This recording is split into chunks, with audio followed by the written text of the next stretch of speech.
সাথে। তো hello everyone, আমি হচ্ছি তোমাদের ইয়োর স্নেহা, একদম বিএসসি নার্সিং স্টুডেন্ট। কলেজে পড়ে পরপর 3 দিন ছুটি পাওয়াটা কিন্তু ভাগ্যের ব্যাপার, আর তার থেকেও বড় ভাগ্যের ব্যাপার হচ্ছে বাড়ির লোকের কাছ থেকে পারমিশন পাওয়া যাওয়া। আমরা কোথায় বেরিয়ে পড়লাম সেটা দেখার জন্য তোমরা কিন্তু অবশ্যই সাথে থেকো। আর এটাই কিন্তু তোমরা আউটিং ভেবে একদম ভুল করো না, কারণ আমরা অনেক ঘোরাঘুরি করতে চলেছি। 15, 16, 17 আগস্ট কিন্তু আমাদের পুরোটাই কিন্তু ছুটি ছিল, আর 18 আগস্ট কিন্তু ছিল আমাদের রবিবার। সেই কারণেই আমরা কিন্তু এতগুলো ছুটি পেয়েছি। তবে 15 আগস্ট দিন কিন্তু আমাদের কোনো ছুটি দেওয়া হয়নি, তাই আমরা কিন্তু তাড়াহুড়োতে মানে একদিনের প্ল্যানেই ঠিক কিন্তু বেরিয়ে পড়েছি। আমাদের কিন্তু এক্সট্রা কোনো প্রি প্ল্যান ছিল না যে আমরা যাবো। হঠাৎ করেই বেশ সিদ্ধান্তটা নেওয়া হলো। তারপর আবার বাড়ির লোকের কাছে পারমিশন পাওয়া যে ঝামেলাটা, বাবা গো কি বলবো তোমার। পারমিশন পাওয়া যে কতটা দুর্লভ বিষয় সেটা তোমরা মেয়ে হয়ে অবশ্যই বুঝতে পারছো। তো কি আর করা যাবে, যাই হোক। তবে আমাদের ডেস্টিনেশন কিন্তু ছিল মায়াপুর। করতে করতে প্রায় কিন্তু আমরা এক রাতের মধ্যে সিদ্ধান্ত নিয়ে তারপর আউটপাস নিয়ে ছুটি নিয়ে বেরিয়ে পড়েছি মায়াপুরের উদ্দেশ্যে। যেহেতু কলেজ থেকে বেরিয়েছি, কলেজ থেকে যাওয়ার জন্য আমাদের রুটটা ছিল ঠিক এইরকম। মানে আমরা বোলপুর থেকে গেছিলাম ডাইরেক্ট বর্ধমান স্টেশন, বর্ধমান থেকে গিয়েছিলাম কাটোয়া, কাটোয়া থেকে বিষ্ণুপ্রিয়া হল, তারপর ওখান থেকে কিন্তু লঞ্চে গঙ্গা যমুনা পেরিয়ে ওই দেখো দেখা যায় আমাদের মায়াপুরের মন্দিরটা। কি ভালো যে লাগছে তোমাদেরকে কি বলবো গাইস। প্রথমত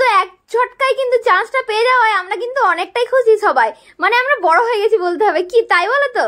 আর এই এত গরমের মধ্যে আমরা কিন্তু মায়াপুর পৌঁছে এই মাথা ফাটা রোদের মধ্যে কিন্তু নিয়ে নিয়েছি একটা করে গোলা। আর আমার যে বান্ধবীগুলো দেখতে পাচ্ছ ওরাও কিন্তু ঠিক আমার মতোই, মানে কিন্তু অনেক চাপে পড়ে কিন্তু আদায় করতে পেরেছি।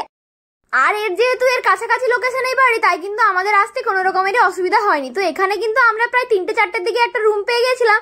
তো ভিডিওটা ছিল এই পর্যন্ত, আরো কিন্তু অনেক দেখানো তোমাদেরকে বাকি আছে। তো বাই।